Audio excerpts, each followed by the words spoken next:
ಓಂ ಶಾಂತಿ. ನಮ್ಮ ಚಾನೆಲ್ ವಿಡಿಯೋಗಳ ಹೆಚ್ಚಿನ ಮಾಹಿತಿಗಾಗಿ ಸಬ್ಸ್ಕ್ರೈಬ್ ಬಟನ್ಗೆ ಕ್ಲಿಕ್ ಮಾಡಿ ನಮ್ಮ ಚಾನೆಲ್ಗೆ ಸಬ್ಸ್ಕ್ರೈಬ್ ಮಾಡಿ. ಈ ವಿಡಿಯೋ ಇಷ್ಟವಾದಲ್ಲಿ ಲೈಕ್ ಮಾಡಿ, ಶೇರ್ ಮಾಡಿ ಹಾಗೂ ಕಮೆಂಟ್ ಮಾಡಿ. ವಾಣಿ ಡೇಟು 15/1/2026. ಪ್ರಾತಃ ಮುರುಳಿ. ಓಂ ಶಾಂತಿ. ಬಾಪ್ ದಾದಾ ಮಧುಬನ. ಮಧುರ ಮಕ್ಕಳೇ, ನಿಮ್ಮ ಬಾಯಿಂದ ಎಂದು ಹೇ ಈಶ್ವರ, ಹೇ ಬಾಬಾ ಎಂಬ ಶಬ್ದವು ಬರಬಾರದು. ಇದು ಭಕ್ತಿ ಮಾರ್ಗದ ಅಭ್ಯಾಸವಾಗಿದೆ. ಪ್ರಶ್ನೆ: ನೀವು ಮಕ್ಕಳು ಶ್ವೇತ ವಸ್ತ್ರಗಳನ್ನು ಏಕೆ ಇಷ್ಟಪಡುತ್ತೀರಿ? ಇದು ಯಾವ ಮಾತಿನ ಪ್ರತೀಕವಾಗಿದೆ? ಉತ್ತರ: ನೀವೀಗ ಈ ಹಳೆಯ ಪ್ರಪಂಚದಿಂದ ಜೀವಿಸಿದ್ದಂತೆಯೇ ಸತ್ತಿದ್ದೀರಿ. ಆದ್ದರಿಂದ ನಿಮಗೆ ಶ್ವೇತ ವಸ್ತ್ರಗಳು ಇಷ್ಟವಾಗುತ್ತದೆ. ಈ ಶ್ವೇತ ವಸ್ತ್ರವು ಮೃತ್ಯುವನ್ನು ಸಿದ್ಧ ಮಾಡುತ್ತದೆ. ಯಾರಾದರೂ ಮರಣ ಹೊಂದಿದಾಗ ಅವರ ಮೇಲೆ ಶ್ವೇತ ವಸ್ತ್ರಗಳನ್ನು ಹಾಕುತ್ತಾರೆ. ನೀವು ಮಕ್ಕಳು ಸಹ ಈಗ ಮರುಜೀವಿಗಳಾಗಿದ್ದಿರಿ. ಓಂ ಶಾಂತಿ. ಆತ್ಮಿಕ ತಂದೆಯು ಆತ್ಮಿಕ ಮಕ್ಕಳಿಗೆ ತಿಳಿಸುತ್ತಾರೆ, ಈ ಆತ್ಮಿಕ ಶಬ್ದವನ್ನು ಹೇಳದೆ ಕೇವಲ ತಂದೆ ಎಂದು ಹೇಳಿದರೂ ಸರಿಯಾಗಿದೆ. ತಂದೆಯು ಕುಳಿತು ಮಕ್ಕಳಿಗೆ ತಿಳಿಸುತ್ತಾರೆ, ಎಲ್ಲರೂ ತಮ್ಮನ್ನು ಸಹೋದರರೆಂದೇ ಹೇಳಿಕೊಳ್ಳುತ್ತಾರೆ. ಅಂದಾಗ ತಂದೆಯು ಮಕ್ಕಳಿಗೆ ತಿಳಿಸಿಕೊಡುತ್ತಾರೆ, ಎಲ್ಲರಿಗೂ ತಿಳಿಸುವುದಿಲ್ಲ, ಎಲ್ಲರೂ ತಮ್ಮನ್ನು ಸಹೋದರರೆಂದೇ ಹೇಳಿಕೊಳ್ಳುತ್ತೀರಿ. ಗೀತೆಯಲ್ಲಿ ಭಗವಾನ್ ವಾಚ್ ಎಂದು ಬರೆಯಲಾಗಿದೆ. ಈಗ ಭಗವಾನ್ ವಾಚವು ಯಾರ ಪ್ರತಿ? ಭಗವಂತನಿಗೆ ಎಲ್ಲರ ಮಕ್ಕಳಾಗಿದ್ದಾರೆ, ಅವರು ತಂದೆಯಾಗಿದ್ದಾರೆ. ಆದ್ದರಿಂದ ಭಗವಂತನ ಮಕ್ಕಳೆಲ್ಲರೂ ಪರಸ್ಪರ ಸಹೋದರರಾಗಿದ್ದಿರಿ. ಭಗವಂತನೇ ತಿಳಿಸಿರಬೇಕು, ರಾಜಯೋಗವನ್ನು ಕಲಿಸಿರಬೇಕಲ್ಲವೇ? ಈಗ ನಿಮ್ಮ ಬುದ್ಧಿಯ ಬೀಗವು ತೆರೆದಿದೆ. ಪ್ರಪಂಚದಲ್ಲಿ ಮತ್ತಾರಿಗೂ ಇಂತಹ ವಿಚಾರಗಳು ನಡೆಯಲು ಸಾಧ್ಯವಿಲ್ಲ. ಯಾರ್ಯಾರಿಗೆ ಸಂದೇಶ ಸಿಗುತ್ತಾ ಹೋಗುವುದು, ಅವರು ಶಾಲೆಗೆ ಬರತೊಡಗುತ್ತಾರೆ, ಓದುತ್ತಾ ಹೋಗುತ್ತಾರೆ. ಪ್ರದರ್ಶನಿಯಂತೂ ನೋಡಿದೆವು, ಈಗ ಹೋಗಿ ಇನ್ನೂ ಹೆಚ್ಚಿನದಾಗಿ ಕೇಳೋಣವೆಂದು ತಿಳಿಯುತ್ತಾರೆ. ಮೊಟ್ಟ ಮೊದಲ ಮುಖ್ಯ ಮಾತಾಗಿದೆ ಜ್ಞಾನ ಸಾಗರ, ಪತಿತ ಪಾವನ, ಗೀತಾ ಜ್ಞಾನದಾತ, ಶಿವ ಭಗವಾನ್ ವಾಚ್. ಮೊಟ್ಟ ಮೊದಲು ಅವರಿಗೆ ಇದು ಅರ್ಥವಾಗಬೇಕು. ಇವರಿಗೆ ಕಲಿಸಿಕೊಡುವವರು ಅಥವಾ ತಿಳಿಸಿಕೊಡುವವರು ಯಾರು? ಅವರು ಪರಮ ಆತ್ಮ, ಜ್ಞಾನ ಸಾಗರ, ನಿರಾಕಾರನಾಗಿದ್ದಾರೆ. ಅವರು ಸತ್ಯವಾಗಿದ್ದಾರೆ. ಅವರು ಸತ್ಯವನ್ನೇ ತಿಳಿಸುತ್ತಾರೆ. ಅದರಲ್ಲಿ ಮತ್ಯಾವುದೇ ಪ್ರಶ್ನೆ ಏಳಲು ಸಾಧ್ಯವಿಲ್ಲ. ಮೊಟ್ಟ ಮೊದಲು ಇದರ ಬಗ್ಗೆ ತಿಳಿಸಬೇಕಾಗಿದೆ. ನಮಗೆ ಪರಮಪಿತ ಪರಮಾತ್ಮನು ಬ್ರಹ್ಮರವರ ಮೂಲಕ ರಾಜಯೋಗವನ್ನು ಕಲಿಸುತ್ತಾರೆ. ಇದು ರಾಜ್ಯ ಪದವಿಯಾಗಿದೆ. ಯಾರು ಎಲ್ಲರ ತಂದೆಯಾಗಿದ್ದಾರೆಯೋ ಆ ಪಾರಲೌಕಿಕ ತಂದೆಯೇ ಕುಳಿತು ತಿಳಿಸಿಕೊಡುತ್ತಾರೆ. ಅವರೇ ಎಲ್ಲದಕ್ಕಿಂತ ದೊಡ್ಡ ಅಥಾರಿಟಿಯಾಗಿದ್ದಾರೆ ಎಂಬುದು ಯಾರಿಗೆ ನಿಶ್ಚಯವಾಗಿ ಬಿಡುವುದು, ಅವರಿಗೆ ಮತ್ಯಾವುದೇ ಪ್ರಶ್ನೆಯು ಉತ್ಪನ್ನವಾಗಲು ಸಾಧ್ಯವಿಲ್ಲ. ಆ ಪತಿತ ಪಾವನನು ಇಲ್ಲಿ ಬರುತ್ತಾರೆಂದರೆ ಅವಶ್ಯವಾಗಿ ತನ್ನ ಸಮಯದಲ್ಲಿಯೇ ಬರುವರು. ನೀವು ನೋಡುತ್ತಿದ್ದೀರಿ, ಇದು ಅದೇ ಮಹಾಭಾರತ ಯುದ್ಧವಾಗಿದೆ. ವಿನಾಶದ ನಂತರ ಮತ್ತೆ ನಿರ್ವಿಕಾರಿ ಪ್ರಪಂಚ ಬರಲಿದೆ. ಇದು ವಿಕಾರಿ ಪ್ರಪಂಚವಾಗಿದೆ. ಈ ಭಾರತವೇ ನಿರ್ವಿಕಾರಿಯಾಗಿತ್ತು ಎಂಬುದನ್ನು ಮನುಷ್ಯರು ತಿಳಿದುಕೊಂಡಿಲ್ಲ. ಬುದ್ಧಿ ಓಡುವುದೇ ಇಲ್ಲ. ಗಾಡ್ರೇಜ್ ಬೀಗವು ಹಾಕಲ್ಪಟ್ಟಿದೆ. ಅದರ ಬೀಗದ ಕೈ ಒಬ್ಬ ತಂದೆಯ ಬಳಿಯೇ ಇದೆ. ಆದ್ದರಿಂದ ಅವರಿಗೆ ಜ್ಞಾನದಾತ, ದಿವ್ಯಚಕ್ಷು ವಿಧಾತನೆಂದು ಹೇಳಲಾಗುತ್ತದೆ. ಜ್ಞಾನದ 3ನೇ ನೇತ್ರವನ್ನು ಕೊಡುತ್ತಾರೆ. ನಿಮಗೆ ಓದಿಸುವವರು ಯಾರೆಂಬುದು ಯಾವ ಮನುಷ್ಯರಿಗೂ ತಿಳಿದಿಲ್ಲ. ಈ ದಾದಾರವರು ಹೇಳುತ್ತಾರೆಂದು ತಿಳಿಯುವ ಕಾರಣ ಟೀಕೆ ಮಾಡುತ್ತಾರೆ, ಒಂದಲ್ಲ ಒಂದು ಮಾತನಾಡುತ್ತಾರೆ. ಆದ್ದರಿಂದ ಮೊಟ್ಟ ಮೊದಲನೇದಾಗಿ ಇದೇ ಮಾತನ್ನು ತಿಳಿಸಿ. ಇದರಲ್ಲಿ ಶಿವ ಭಗವಾನ್ ವಾಚ್ ಎಂದು ಬರೆಯಲ್ಪಟ್ಟಿದೆ. ಭಗವಂತನು ಸತ್ಯವಾಗಿದ್ದಾರೆ. ತಂದೆಯು ತಿಳಿಸಿಕೊಡುತ್ತಾರೆ, ನಾನು ಪತಿತ ಪಾವನ ಶಿವನಾಗಿದ್ದೇನೆ. ನಾನು ಪರಮಧಾಮದಿಂದ ಈ ಸಾಲಿಗ್ರಾಮ್ಗಳಿಗೆ ಓದಿಸಲು ಬಂದಿದ್ದೇನೆ. ತಂದೆಯು ಜ್ಞಾನಪೂರ್ಣನಾಗಿದ್ದಾರೆ. ಸೃಷ್ಟಿಯ ಆದಿಯ ಮಧ್ಯ ಅಂತ್ಯದ ರಹಸ್ಯವನ್ನು ತಿಳಿಸುತ್ತಾರೆ. ಈ ಶಿಕ್ಷಣವು ಈಗ ನಿಮಗೆ ಬೇಹದ್ದಿನ ತಂದೆಯಿಂದ ಸಿಗುತ್ತಿದೆ. ಅವರೇ ಸೃಷ್ಟಿಯ ರಚಯಿತನಾಗಿದ್ದಾರೆ. ಪತಿತ ಸೃಷ್ಟಿಯನ್ನು ಪಾವನ ಮಾಡುವವರಾಗಿದ್ದಾರೆ. ಹೇ ಪತಿತ ಪಾವನ ಬನ್ನಿ ಎಂದು ಕರೆಯುತ್ತಾರೆ. ಅಂದಮೇಲೆ ಮೊಟ್ಟ ಮೊದಲಿಗೆ ಅವರ ಪರಿಚಯವನ್ನೇ ಕೊಡಬೇಕಾಗಿದೆ. ಪರಮಪಿತ ಪರಮಾತ್ಮನ ಜೊತೆ ತಮ್ಮ ಸಂಬಂಧವೇನು? ಅವರು ಸತ್ಯವಾಗಿದ್ದಾರೆ. ನರನಿಂದ ನಾರಾಯಣನಾಗುವ ಸತ್ಯ ಜ್ಞಾನವನ್ನು ತಿಳಿಸುತ್ತಾರೆ. ಮಕ್ಕಳಿಗೆ ತಿಳಿದಿದೆ, ತಂದೆಯು ಸತ್ಯವಾಗಿದ್ದಾರೆ, ತಂದೆಯೇ ಸತ್ಯಖಂಡವನ್ನಾಗಿ ಮಾಡುತ್ತಾರೆ. ನೀವು ನರನಿಂದ ನಾರಾಯಣನಾಗಲು ಇಲ್ಲಿಗೆ ಬರುತ್ತೀರಿ. ಬ್ಯಾರಿಸ್ಟರ್ ಬಳಿಗೆ ಹೋದಾಗ ನಾವು ಬ್ಯಾರಿಸ್ಟರ್ ಆಗಲು ಬಂದಿದ್ದೇವೆಂದು ತಿಳಿದುಕೊಳ್ಳುತ್ತಾರೆ. ಈಗ ನಿಮಗೆ ನಿಶ್ಚಯವಿದೆ, ನಮಗೆ ಭಗವಂತನೇ ಓದಿಸುತ್ತಾರೆ. ಕೆಲವರು ನಿಶ್ಚಯ ಮಾಡಿಕೊಳ್ಳುತ್ತಾರೆ ಮತ್ತು ಸಂಶಯ ಬುದ್ಧಿಯವರಾಗಿ ಬಿಡುತ್ತಾರೆ. ಆಗ ಅವರಿಗೆ ಎಲ್ಲ ಮನುಷ್ಯರು ಹೇಳುತ್ತಾರೆ, ನೀವು ಭಗವಂತನೇ ನಮಗೆ ಓದಿಸುತ್ತಾರೆಂದು ಹೇಳುತ್ತಿದ್ದಿರಿ, ಮತ್ತು ಭಗವಂತನನ್ನು ಬಿಟ್ಟು ಏಕೆ ಬಂದಿದ್ದೀರಿ? ಸಂಶಯ ಬರುವುದರಿಂದಲೇ ಓಡಿ ಹೋಗುತ್ತಾರೆ, ಯಾವುದಾದರೊಂದು ವಿಕರ್ಮ ಮಾಡುತ್ತಾರೆ. ಭಗವಾನ್ ವಾಚ್, ಕಾಮ ಮಹಾಶತ್ರು ಆಗಿದೆ. ಇದರ ಮೇಲೆ ಜಯ ಗಳಿಸುವುದರಿಂದಲೇ ನೀವು ಜಗತ್ತ ಜೀತರಾಗುವಿರಿ. ಯಾರು ಪಾವನರಾಗುವರೋ ಅವರೇ ಪಾವನ ಪ್ರಪಂಚದಲ್ಲಿ ಹೋಗುತ್ತಾರೆ. ಇಲ್ಲಿ ರಾಜಯೋಗದ ಮಾತಾಗಿದೆ. ನೀವು ಹೋಗಿ ಅಲ್ಲಿ ರಾಜ್ಯಭಾರ ಮಾಡುತ್ತೀರಿ. ಉಳಿದಂತೆ ಯಾರೆಲ್ಲ ಆತ್ಮಗಳಿದ್ದಾರೆಯೋ ಅವರು ತಮ್ಮ ಲೆಕ್ಕಾಚಾರಗಳನ್ನು ಮುಗಿಸಿಕೊಂಡು ಹಿಂತಿರುಗಿ ತಮ್ಮ ಮನೆಗೆ ಹೊರಟು ಹೋಗುತ್ತಾರೆ. ಇದು ಅಂತಿಮ ಸಮಯವಾಗಿದೆ. ಬುದ್ಧಿಯು ಹೇಳುತ್ತದೆ, ಸತ್ಯುಗವು ಖಂಡಿತ ಸ್ಥಾಪನೆ ಆಗಬೇಕಾಗಿದೆ. ಸತ್ಯುಗಕ್ಕೆ ಪಾವನ ಪ್ರಪಂಚವೆಂದು ಹೇಳಲಾಗುತ್ತದೆ. ಉಳಿದವರೆಲ್ಲರೂ ಮುಕ್ತಿಧಾಮಕ್ಕೆ ಹೊರಟು ಹೋಗುವರು. ಅವರು ಮತ್ತೆ ತಮ್ಮ ಪಾತ್ರವನ್ನು ಪುನರಾವರ್ತಿಸಬೇಕಾಗಿದೆ. ಪಾವನರಾಗಿ ಪಾವನ ಪ್ರಪಂಚದ ಮಾಲೀಕರಾಗಲು ನೀವು ಸಹ ತಮ್ಮ ಪುರುಷಾರ್ಥ ಮಾಡುತ್ತಿರುತ್ತೀರಿ. ಅಲ್ಲಿ ಎಲ್ಲರೂ ತಮ್ಮನ್ನು ಮಾಲೀಕರೆಂದು ತಿಳಿಯುತ್ತಾರಲ್ಲವೇ? ಪ್ರಜೆಗಳು ಮಾಲೀಕರಾಗಿರುತ್ತಾರೆ. ಈಗಿನ ಪ್ರಜೆಗಳು ಸಹ ನಮ್ಮ ಭಾರತವೆಂದು ಹೇಳುತ್ತಾರಲ್ಲವೇ? ದೊಡ್ಡ ದೊಡ್ಡ ಮನುಷ್ಯರು, ಸನ್ಯಾಸಿ ಮೊದಲಾದವರು ಸಹ ನಮ್ಮ ಭಾರತವೆಂದು ಹೇಳುತ್ತಾರೆ. ಈ ಸಮಯ ಭಾರತದಲ್ಲಿ ಎಲ್ಲರೂ ನರಕವಾಸಿಗಳಾಗಿದ್ದಾರೆ.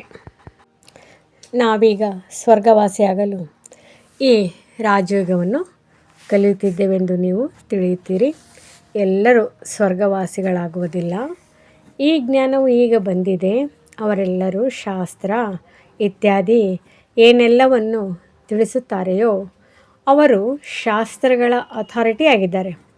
ತಂದೆಯು ತಿಳಿಸುತ್ತಾರೆ, ಈ ಭಕ್ತಿ ಮಾರ್ಗದ ವೇದ ಶಾಸ್ತ್ರ ಇತ್ಯಾದಿಗಳೆಲ್ಲವನ್ನು ಓದುವುದರಿಂದ ಏಣಿಯನ್ನು ಕೆಳಗಿಳಿಯುತ್ತಲೇ ಹೋಗುತ್ತೀರಿ. ಇದೆಲ್ಲವೂ ಭಕ್ತಿ ಮಾರ್ಗವಾಗಿದೆ. ತಂದೆಯು ತಿಳಿಸುತ್ತಾರೆ, ಯಾವಾಗ ಭಕ್ತಿ ಮಾರ್ಗವು ಪೂರ್ಣವಾಗುವುದೋ ಆಗಲೇ ನಾನು ಬರುತ್ತೇನೆ. ನಾನೇ ಬಂದು ಎಲ್ಲ ಭಕ್ತರಿಗೆ ಭಕ್ತಿಯ ಫಲವನ್ನು ಕೊಡಬೇಕಾಗುತ್ತದೆ. ಭಕ್ತರು ಅನೇಕರಿದ್ದಾರೆ. ಹೇ ಗಾಡ್ ಫಾದರ್ ಎಂದು ಎಲ್ಲರೂ ಕರೆಯುತ್ತಾರಲ್ಲವೇ? ಭಕ್ತರ ಬಾಯಿಂದ ಓ ಗಾಡ್ ಫಾದರ್, ಹೇ ಭಗವಂತ ಎಂದು ಅವಶ್ಯವಾಗಿ ಬರುತ್ತದೆ. ಮನುಷ್ಯರಿಗೆ ಇದು ಅರ್ಧ ಕಲ್ಪದಿಂದ ಅಭ್ಯಾಸವಾಗಿ ಬಿಟ್ಟಿದೆ. ಆದರೆ ನಿಮಗೆ ತಿಳಿದಿದೆ, ಅವರಂತೂ ನಮ್ಮ ತಂದೆಯಾಗಿದ್ದಾರೆ. ಅಂದಮೇಲೆ ಅವರನ್ನು ಹೇ ಬಾಬಾ ಎನ್ನುವಂತಿಲ್ಲ. ತಂದೆಯಿಂದಲೇ ಆಸ್ತಿಯನ್ನು ಪಡೆಯಬೇಕಾಗಿದೆ. ಮೊದಲು ಈ ನಿಶ್ಚಯವಿದೆ, ನಾವು ತಂದೆಯಿಂದ ಆಸ್ತಿಯನ್ನು ಪಡೆಯುತ್ತೇವೆ. ತಂದೆಯ ಮಕ್ಕಳಿಗೆ ಆಸ್ತಿಯನ್ನು ತೆಗೆದುಕೊಳ್ಳಲು ಅಧಿಕಾರಿಗಳನ್ನಾಗಿ ಮಾಡುತ್ತಾರೆ. ಇವರು ಸತ್ಯ ತಂದೆಯಲ್ಲವೇ? ತಂದೆಗೆ ಗೊತ್ತಿದೆ, ಇವರು ನನ್ನ ಮಕ್ಕಳಾಗಿದ್ದಾರೆ. ಇವರಿಗೆ ನಾನು ಜ್ಞಾನಾಮೃತವನ್ನು ಕುಡಿಸಿ, ಜ್ಞಾನಚಿತೆಯ ಮೇಲೆ ಕೂರಿಸಿ, ಘೋರ ನಿದ್ರೆಯಿಂದ ಎಬ್ಬಿಸಿ ಸ್ವರ್ಗದಲ್ಲಿ ಕರೆದುಕೊಂಡು ಹೋಗುತ್ತೇನೆ. ಆತ್ಮಗಳು ಅಲ್ಲಿ ಶಾಂತಿಧಾಮ ಮತ್ತು ಸುಖಧಾಮದಲ್ಲಿರುತ್ತಾರೆ. ಸುಖಧಾಮಕ್ಕೆ ನಿರ್ವಿಕಾರಿ ಪ್ರಪಂಚವೆಂದು ಹೇಳಲಾಗುತ್ತದೆ. ಸಂಪೂರ್ಣ ನಿರ್ವಿಕಾರಿ ದೇವತೆಗಳಲ್ಲವೇ? ಮತ್ತು ಶಾಂತಿಧಾಮವು ಮಧುರ ಮನೆಯಾಗಿದೆ. ಈಗ ನಿಮಗೆ ಅರ್ಥವಾಗಿದೆ, ಅದು ನಮ್ಮ ಮನೆಯಾಗಿದೆ. ನಾವು ಪಾತ್ರಧಾರಿಗಳು.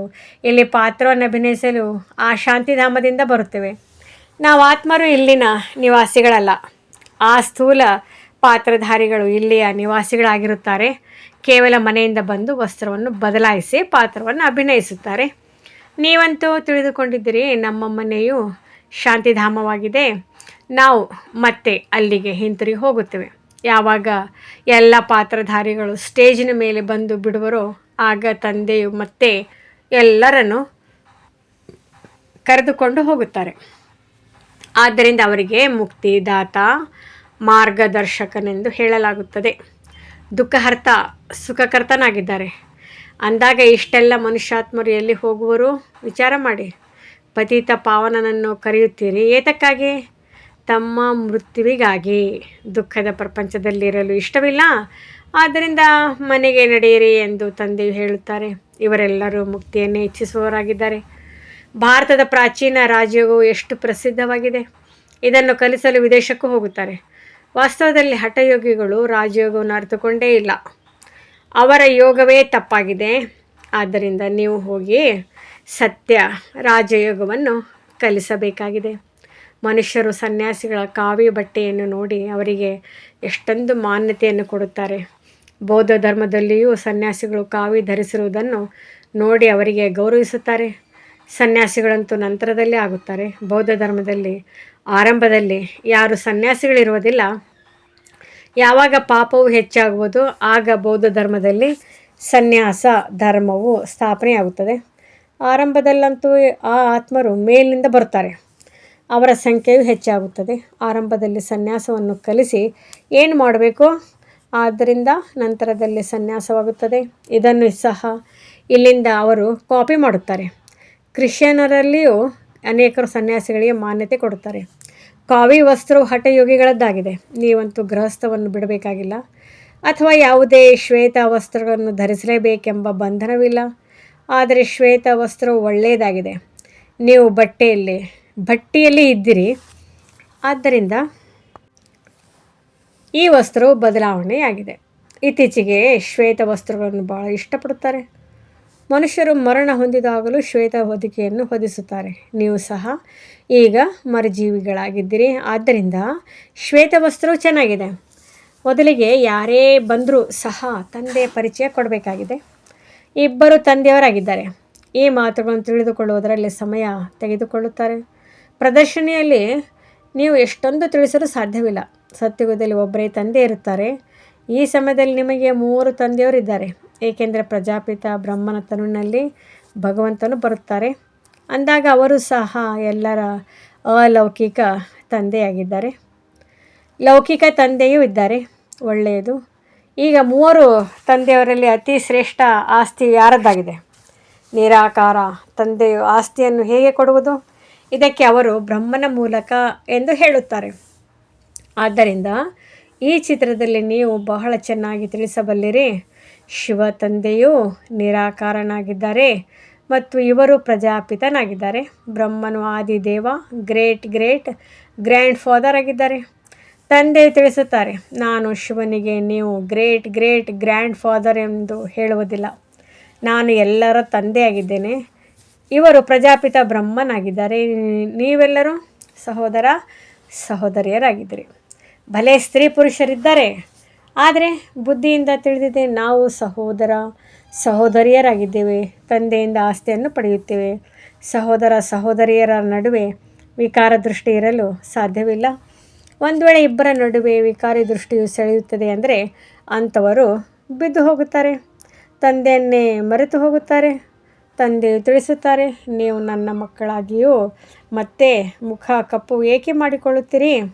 ಬೇಹದ್ದಿನ ತಂದೆಯು ಮಕ್ಕಳಿಗೆ ತಿಳಿಸಿಕೊಡುತ್ತಾರೆ, ನಿಮಗೆ ಈ ನಶೆ ಏರಿದೆ, ನಿಮಗೆ ಗೊತ್ತಿದೆ, ಗೃಹಸ್ಥ ವ್ಯವಹಾರದಲ್ಲಿಯೇ ಇರಬೇಕಾಗಿದೆ. ಲೌಕಿಕ ಸಂಬಂಧಿಗಳ ಕಡೆಯೂ ಗಮನ ಕೊಡಬೇಕು, ಜೊತೆ ನಿಭಾಯಿಸಬೇಕಾಗಿದೆ.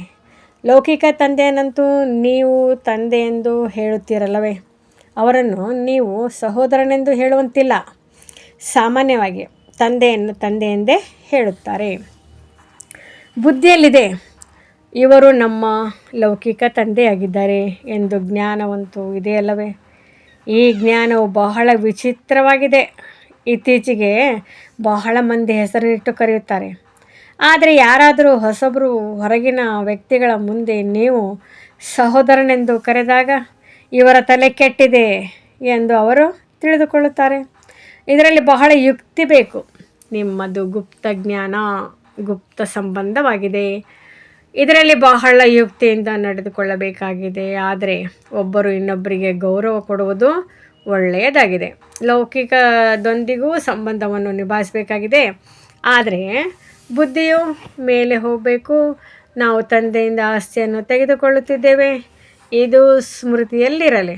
ಆದರೆ ಚಿಕ್ಕಪ್ಪನನ್ನು ಚಿಕ್ಕಪ್ಪ, ತಂದೆಯನ್ನು ತಂದೆ ಎಂದು ಹೇಳಬೇಕಾಗುತ್ತದೆ. ಯಾರು ಬಿಕೆ ಆಗಿಲ್ಲವೋ ಅವರು ಸಹೋದರರೆಂದು ತಿಳಿಯುವುದಿಲ್ಲ. ಯಾರು ಬ್ರಹ್ಮಕುಮಾರ ಕುಮಾರಿಯರಾಗಿದ್ದಾರೆ ಅವರು ಈ ಮಾತುಗಳನ್ನು ತಿಳಿದುಕೊಳ್ಳುವರು. ಹೊರಗಿನವರು ಮೊದಲು ಈ ಮಾತುಗಳನ್ನು ಕೇಳಿದಾಗ ತಬ್ಬಿಬ್ಬಾಗುತ್ತಾರೆ. ಇದರಲ್ಲಿ ತಿಳಿದುಕೊಳ್ಳಲು ಬಹಳ ಒಳ್ಳೆಯ ವಿದ್ಯೆಯು ಬೇಕು. ತಂದೆ ನೀವು ಮಕ್ಕಳಿಗೆ ವಿಶಾಲ ಬುದ್ಧಿಯನ್ನಾಗಿ ಮಾಡುತ್ತಾರೆ. ಮೊದಲು ನೀವು ಹದ್ದಿನ ಬುದ್ಧಿಯಲ್ಲಿದ್ದರೆ ಈಗ ಬುದ್ಧಿಯು ಬೇಹದ್ದಿನ ಕಡೆಗೆ ಹೊರಟು ಹೋಗುತ್ತದೆ. ಅವರು ನಮ್ಮ ಬೇಹದ್ದಿನ ತಂದೆಯಾಗಿದ್ದಾರೆ. ಇವರೆಲ್ಲರೂ ನಮ್ಮ ಸಹೋದರಿಯರಾಗಿದ್ದಾರೆ. ಬಾಕಿ ಸಂಬಂಧದಲ್ಲಂತೂ ಸೊಸೆಯನ್ನು ಸೊಸೆ, ಅತ್ತೆಯನ್ನು ಅತ್ತೆ ಎಂದೇ ಹೇಳುತ್ತಾರೆ. ಸಹೋದರಿ ಎಂದು ಹೇಳುವುದಿಲ್ಲ. ಬರುವುದಂತೂ ಇಬ್ಬರು ಬರುತ್ತಾರೆ. ಆದರೆ ಮನೆಯಲ್ಲಿದ್ದರೂ ಸಹ ಬಹಳ ಯುಕ್ತಿಯಿಂದ ನಡೆದುಕೊಳ್ಳಬೇಕಾಗುವುದು. ಲೋಕ ಸಂಗ್ರಹವನ್ನು ನೋಡಬೇಕಾಗುತ್ತದೆ. ಇಲ್ಲವಾದರೆ ಇವರು ಪತಿಯನ್ನು ಸಹೋದರ, ಅತ್ತೆಯನ್ನು ಸಹೋದರಿ ಎಂದು ಹೇಳುತ್ತಾರೆ. ಇವರು ಏನನ್ನು ಕಲಿಯುತ್ತಾರೆಂದು ಅವರು ಕೇಳುತ್ತಾರೆ. ಈ ಜ್ಞಾನದ ಮಾತುಗಳು ನಿಮಗೇ ಗೊತ್ತು, ಮತ್ತಾರಿಗೂ ಗೊತ್ತಿಲ್ಲ. ನಿಮ್ಮ ಗತಿಮತವು ನಿಮಗೇ ತಿಳಿದಿದೆ ಎಂದು ಹೇಳುತ್ತಾರಲ್ಲವೇ. ನೀವೀಗ ಅವರ ಮಕ್ಕಳಾಗಿದ್ದೀರಿ ಅಂದಮೇಲೆ ನಿಮ್ಮ ಗತಿಮತವು ಸಹ ನಿಮಗೇ ಗೊತ್ತಿದೆ. ಬಹಳ ಸಂಭಾಲನೆಯಿಂದ ನಡೆದುಕೊಳ್ಳಬೇಕಾಗುತ್ತದೆ. ಎಲ್ಲಿಯೂ ಯಾರು ತಬ್ಬಿಬ್ಬಾಗುವಂತಾಗಬಾರದು. ಅಂದಾಗ ಪ್ರದರ್ಶನದಲ್ಲಿಯೂ ಸಹ ನೀವು ಮಕ್ಕಳು ಮೊಟ್ಟ ಮೊದಲು ಇದನ್ನು ತಿಳಿಸಬೇಕಾಗಿದೆ. ನಮಗೆ ಓದಿಸುವವರು ಭಗವಂತನಾಗಿದ್ದಾರೆ. ಈಗ ಹೇಳಿ, ಅವರು ಯಾರು? ನಿರಾಕಾರ ಶಿವನೇ ಅಥವಾ ಕೃಷ್ಣನೇ? ಶಿವ ಜಯಂತಿಯ ನಂತರ ಕೃಷ್ಣ ಜಯಂತಿಯು ಬರುತ್ತದೆ. ಏಕೆಂದರೆ ತಂದೆಯು ರಾಜಯೋಗವನ್ನು ಕಲಿಸುತ್ತಾರೆ. ಮಕ್ಕಳ ಬುದ್ಧಿಯಲ್ಲಿ ಬಂದಿತಲ್ಲವೇ, ಎಲ್ಲಿಯವರೆಗೆ ಶಿವ ಪರಮಾತ್ಮನು ಬರುವುದಿಲ್ಲವೋ ಅಲ್ಲಿಯವರೆಗೆ ಶಿವ ಜಯಂತಿಯನ್ನು ಆಚರಿಸಲು ಸಾಧ್ಯವಿಲ್ಲ. ಎಲ್ಲಿಯವರೆಗೆ ಶಿವನು ಬಂದು ಕೃಷ್ಣಪುರಿಯನ್ನು ಸ್ಥಾಪನೆ ಮಾಡುವುದಿಲ್ಲವೋ ಅಲ್ಲಿಯವರೆಗೆ ಕೃಷ್ಣ ಜಯಂತಿಯನ್ನು ಹೇಗೆ ಆಚರಿಸುವಿರಿ? ಕೃಷ್ಣನ ಜನ್ಮವನ್ನಂತೂ ಆಚರಿಸುತ್ತಾರೆ. ಆದರೆ ತಿಳಿದುಕೊಂಡಿದ್ದಾರೆ, ಕೃಷ್ಣನು ರಾಜಕುಮಾರನಾಗಿದ್ದನು ಅಂದಮೇಲೆ ಅವಶ್ಯವಾಗಿ ಸತ್ಯುಗದಲ್ಲಿಯೇ ರಾಜಕುಮಾರನಿರುವರು. ದೇವಿ ದೇವತೆಗಳ ರಾಜಧಾನಿ ಇರುವುದು. ಕೇವಲ ಒಬ್ಬ ಕೃಷ್ಣನಿಗಂತೂ ರಾಜ್ಯವು ಸಿಕ್ಕಿರುವುದಿಲ್ಲ. ಅವಶ್ಯವಾಗಿ ಕೃಷ್ಣಪುರಿಯೂ ಇರಬೇಕಲ್ಲವೇ. ಕೃಷ್ಣಪುರಿ ಎಂದು ಹೇಳುತ್ತಾರೆ ಮತ್ತು ಇದು ಕಂಸಪುರಿಯಾಗಿದೆ. ಕಂಸಪುರಿಯು ಸಮಾಪ್ತಿಯಾಗಿ ನಂತರ ಕೃಷ್ಣಪುರಿಯು ಸ್ಥಾಪನೆಯಾಯಿತಲ್ಲವೇ. ಆಗುವುದು ಭಾರತದಲ್ಲಿಯೇ. ಹೊಸ ಪ್ರಪಂಚದಲ್ಲಿ ಈ ಕಂಸ ಮೊದಲಾದವರಿರಲು ಸಾಧ್ಯವಿಲ್ಲ. ಕಲಿಯುಗಕ್ಕೆ ಕಂಸಪುರಿ ಎಂದು ಹೇಳಲಾಗುತ್ತದೆ. ಇಲ್ಲಿ ನೋಡಿ ಎಷ್ಟೊಂದು ಮನುಷ್ಯರಿದ್ದಾರೆ. ಸತ್ಯುಗದಲ್ಲಿ ಕೆಲವರೇ ಇರುತ್ತಾರೆ. ದೇವತೆಗಳು ಯಾವುದೇ ಯುದ್ಧ ಮಾಡಲಿಲ್ಲ. ಕೃಷ್ಣಪುರಿ ಎಂದಾದರೂ ಹೇಳಿ ಅಥವಾ ವಿಷ್ಣುಪುರಿ ಎಂದಾದರೂ ಹೇಳಿ, ದೈವಿ ಸಂಪ್ರದಾಯವೆಂದಾದರೂ ಹೇಳಿ, ಎಲ್ಲವೂ ಒಂದೇ ಆಗಿದೆ. ಇಲ್ಲಿ ಅಸುರಿ ಸಂಪ್ರದಾಯವಿದೆ. ಬಾಕಿ ದೇವತೆಗಳು ಅಸುರರ ನಡುವೆ, ಕೌರವರು ಪಾಂಡವರ ನಡುವೆ ಯಾವುದೇ ಯುದ್ಧವಾಗಲಿಲ್ಲ. ನೀವು ರಾವಣನ ಮೇಲೆ ಜಯಗಳಿಸುತ್ತೀರಿ. ತಂದೆ ತಿಳಿಸುತ್ತಾರೆ, ಈ ವಿಕಾರಗಳ ಮೇಲೆ ಜಯಗಳಿಸಿ ಆಗ ನೀವು ಜಗಜ್ಜಿತರಾಗಿ ಬಿಡುವಿರಿ. ಇದರಲ್ಲಿ ಯಾವುದೇ ಯುದ್ಧದ ಮಾಡಬೇಕಾಗಿಲ್ಲ. ಯುದ್ಧದ ಹೆಸರನ್ನು ತೆಗೆದುಕೊಂಡಾಗ ಅದು ಹಿಂಸೆಯಾಗಿ ಬಿಡುವುದು. ರಾವಣನ ಮೇಲೆ ಜಯ ಗಳಿಸಬೇಕಾಗಿದೆ. ಆದರೆ ಅಹಿಂಸೆಯಿಂದ ಕೇವಲ ತಂದೆಯನ್ನು ನೆನಪು ಮಾಡುವುದರಿಂದ ನಮ್ಮ ವಿಕರ್ಮಗಳು ವಿನಾಶವಾಗುತ್ತದೆ. ಯುದ್ಧ ಮೊದಲಾದ ಯಾವುದೇ ಮಾತಿಲ್ಲ. ತಂದೆ ತಿಳಿಸುತ್ತಾರೆ, ನೀವು ತಮೋ ಪ್ರಧಾನರಾಗಿ ಬಿಟ್ಟಿದ್ದೀರಿ. ಈಗ ಮತ್ತೆ ಸತೋ ಪ್ರಧಾನರಾಗಬೇಕಾಗಿದೆ. ಭಾರತದ ಪ್ರಾಚೀನ ರಾಜಯೋಗವು ಪ್ರಸಿದ್ಧವಾಗಿದೆ. ತಂದೆ ತಿಳಿಸುತ್ತಾರೆ, ನನ್ನ ಜೊತೆ ಬುದ್ಧಿಯೋಗವನ್ನು ಜೋಡಿಸಿ, ಆಗ ನಿಮ್ಮ ಪಾಪಗಳು ಭಸ್ಮವಾಗುತ್ತವೆ. ತಂದೆಯು ಪತಿತ ಪಾವನನಾಗಿದ್ದಾರೆ. ಅವರೊಂದಿಗೆ ಬುದ್ಧಿಯೋಗವನ್ನು ನೀಡಬೇಕಾಗಿದೆ. ಆದ್ದರಿಂದ ಇದರಿಂದ ನೀವು ಪತಿತರಿಂದ ಪಾವನರಾಗಿ ಬಿಡುವಿರಿ. ನೀವೀಗ ಪ್ರತ್ಯಕ್ಷದಲ್ಲಿ ಅವರ ಜೊತೆ ಬುದ್ಧಿಯೋಗ ನೀಡುತ್ತಿದ್ದೀರಿ. ಇದರಲ್ಲಿ ಯಾವುದೇ ಯುದ್ಧದ ಮಾತಿಲ್ಲ. ಯಾರು ಚೆನ್ನಾಗಿ ಓದುವರೋ ಮತ್ತು ತಂದೆಯ ಜೊತೆ ಯೋಗವನ್ನು ನೀಡುವರೋ ಅವರೇ ತಂದೆಯಿಂದ ಆಸ್ತಿಯನ್ನು ಪಡೆಯುತ್ತಾರೆ. ಒಳ್ಳೆಯದು. ಮಧುರಾತಿ ಮಧುರ. ಅಗಲಿ ಹೋಗಿ ಮರಳಿ ಸಿಕ್ಕಿರುವ ಮಕ್ಕಳ ಪ್ರತಿ ಮಾತಾಪಿತಾ ಬಾಬ್ದಾದರವರ ನೆನಪು, ಪ್ರೀತಿ ಹಾಗೂ ಸುಪ್ರಭಾತ. ಆತ್ಮಿಕ ಮಕ್ಕಳಿಗೆ ಆತ್ಮಿಕ ತಂದೆಯ ನಮಸ್ತೆ. ಧಾರಣೆಗಾಗಿ ಮುಖ್ಯ ಸಾರ. ಸಹೋದರನ ದೃಷ್ಟಿಯು ಅಭ್ಯಾಸ ಮಾಡುತ್ತಾ ಲೌಕಿಕ ಬಂಧನಗಳೊಂದಿಗೆ ಸಂಬಂಧವನ್ನು ನಿಭಾಯಿಸಬೇಕಾಗಿದೆ. ಬಹಳ ಯುಕ್ತಿಯಿಂದ ನಡೆಯಬೇಕಾಗಿದೆ. ವಿಕಾರಿ ದೃಷ್ಟಿಯು ಇರಲೇಬಾರದು. ಅಂತಿಮ ಸಮಯದಲ್ಲಿ ಸಂಪೂರ್ಣ ಪಾವನರಾಗಬೇಕಾಗಿದೆ. ತಂದೆಯಿಂದ ಪೂರ್ಣ ಆಸ್ತಿಯನ್ನು ಪಡೆದುಕೊಳ್ಳಲು ಚೆನ್ನಾಗಿ ಓದಬೇಕು ಮತ್ತು ಪತಿತ ಪಾವನ ತಂದೆಯೊಂದಿಗೆ ಯೋಗವನ್ನಿಟ್ಟು ಪಾವನರಾಗಬೇಕಾಗಿದೆ. ವರದಾನ: ತಮ್ಮ ಸಂಪೂರ್ಣತೆಯ ಆಧಾರದ ಮೇಲೆ ಸಮಯವನ್ನು ಸಮೀಪಕ್ಕೆ ತರುವಂತಹ ಮಾಸ್ಟರ್ ರಚಯಿತ ಭವ. ಸಮಯವು ತಮ್ಮ ರಚನೆಯಾಗಿದೆ. ತಾವು ಮಾಸ್ಟರ್ ರಚಯಿತರಾಗಿದ್ದೀರಿ. ರಚಯಿತನು ರಚನೆಯ ಆಧಾರದ ಮೇಲೆ ಆಧಾರಿತವಾಗಿರುವುದಿಲ್ಲ. ರಚಯಿತನು ರಚನೆಯನ್ನು ಅಧೀನ ಮಾಡುವನು. ಆದ್ದರಿಂದ ಈ ರೀತಿ ಎಂದಿಗೂ ಯೋಚಿಸದಿರಿ. ಸಮಯವೇ ಸ್ವತಃವಾಗಿ ಸಂಪೂರ್ಣರನ್ನಾಗಿ ಮಾಡಿಬಿಡುವುದು. ತಾವು ಸಂಪೂರ್ಣರಾಗಿ ಸಮಯವನ್ನು ಸಮೀಪದಲ್ಲಿ ತರಬೇಕಾಗಿದೆ. ಅದೇ ರೀತಿ ಯಾವುದೇ ವಿಘ್ನವು ಬಂದಿತೆಂದರೆ ಸಮಯದನುಸಾರ ಅವಶ್ಯವಾಗಿ ಹೋಗುವುದು. ಆದರೆ ಸಮಯಕ್ಕೆ ಮೊದಲು ಅದನ್ನು ಪರಿವರ್ತನಾ ಶಕ್ತಿಯ ಮೂಲಕ ಪರಿವರ್ತಿಸಿಬಿಡಿ. ಇದರಿಂದ ಆ ಪ್ರಾಪ್ತಿಯು ತಮಗೆ ಆಗುವುದು.